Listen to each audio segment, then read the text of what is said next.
Hey, this is Glenn Johnson with number 2 of my 9-minute workout. Right now, we're going to start off with speed skater and go into lunges, push-ups, aquaman, and side plank. Come on out here, Regina. Show us speed skater. She's going to step from side to side, warm up her legs, warm up her body, and if she gets a little bit more warm, she's going to move her body, touch the ground. This is a great way to invigorate the entire body, get blood flowing, oxygen flowing to the whole body, and most importantly, warm up the joints that she's about to use. She has about 10 more seconds of this, then she's going to go right into lunges. In 2, 1, and lunge for me, Regina. Big step forward with one leg and come back to starting position. Step forward with the other leg, come back to start. Notice that she's keeping her torso straight up and down. She's focusing on that back knee bending, almost touching the ground, and taking a nice big step. If your knee is coming forward of your ankle, you need to take a bigger step. And push back. It's almost a jump to get back to where you started. And in 3 seconds, she's going to do push-ups.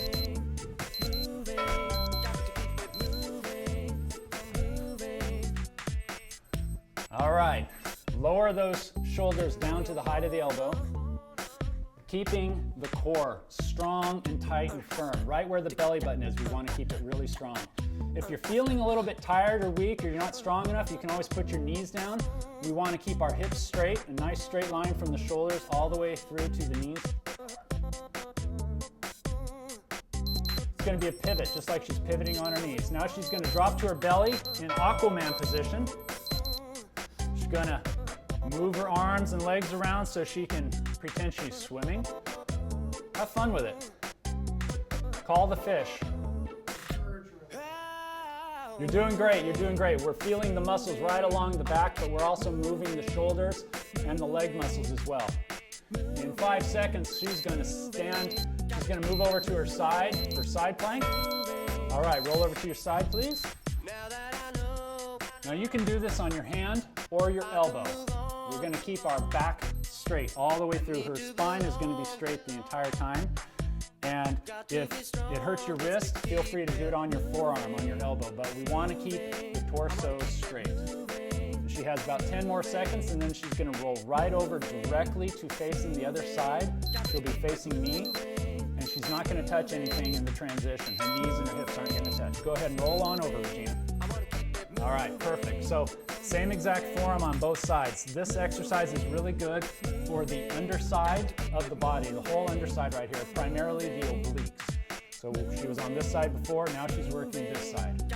She's continuing to breathe. She's doing a great job. I can hear her breathing, which is what you want to do. You never, ever want to hold your breath.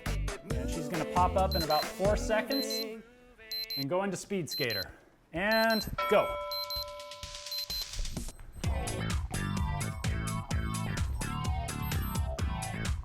All right, great job. You're doing great, Regina. If you get a little bit tired, you don't have to bend over quite so far. You could always pick up a hand and just jump from side to side. You can make it a little bit easier. Don't even need to cross your legs. There, just a nice step from side to side. So you can start out this way for a gentle warm-up, or you can end it on your third one if you're fatigued.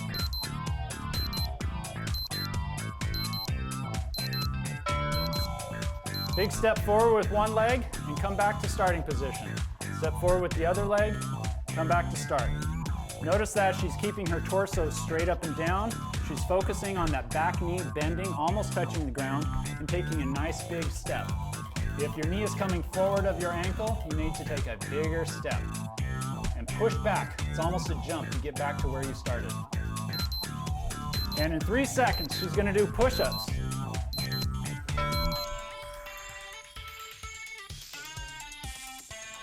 All right, you're doing great, Regina. Now, to make it a little easier, you can put your knees down, but make sure that your hips stay straight. We want to keep that alignment from the shoulders through the hips to the knees in a nice, straight line. And you're doing great by lowering your shoulders to the height of the elbow. If you're still a little bit fatigued, you don't have to go down quite so low.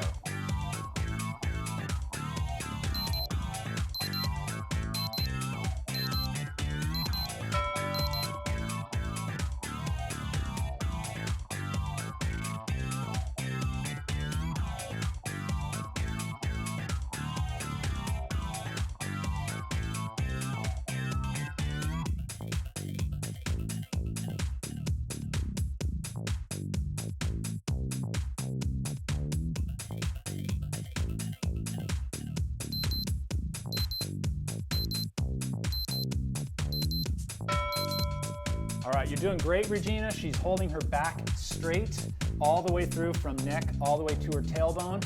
If she gets a little bit fatigued, she can put one knee down, and that'll help support the midsection a little bit. We only want to use this if we really have to, but you're better off to hold this position than to quit altogether. I'd also like to make note of her feet. She has one foot in front of the other, which gives her a much better lateral stability, so she is less likely to fall forward or backwards.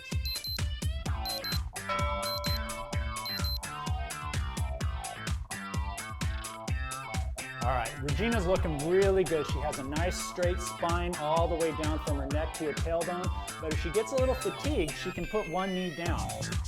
And that's going to support the middle section just a little bit, and she can use as much force as she wants. I'd also like to note that she has both feet separate from each other, which gives her a little bit more stability.